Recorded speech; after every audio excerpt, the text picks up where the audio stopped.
Rebecca Solnit once wrote that labyrinths have a path, and once we make a choice to enter this path, the path becomes a metaphor for our journey through life.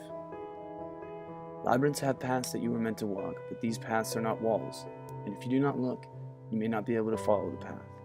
In this same way, life has a path. But if you are not looking, you may never see it. When I was still in high school, my school was in the heart of Vanderbilt University's campus. Parking was scarce, so I'd often need to walk many blocks to get to school. On my route, there was an old Bible school that had a labyrinth within it. I would frequently walk right over it in order to save time. When I first matriculated, I was making my way through life the same way I did this labyrinth.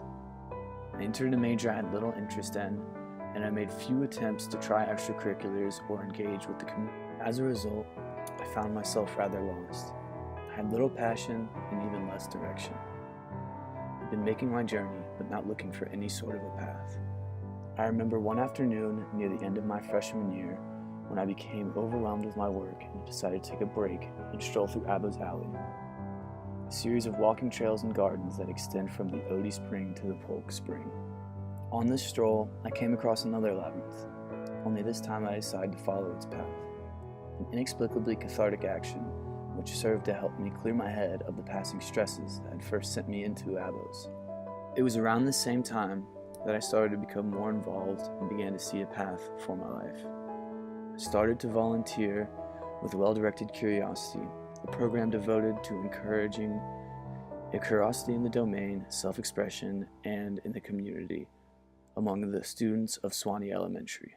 I began to develop a close bond with the children I saw each week at WDC, and by way felt closer to Sewanee as a whole. I later took a summer job as an AmeriCorps Vista, which only deepened the bond I felt to Sewanee and its surrounding communities. Working and interacting in these communities left me with a strong desire to become more active, and I realized that if I could have a positive impact on just a handful of people's lives, then the time I spent outside of the classroom at Sewanee will not have been a complete waste.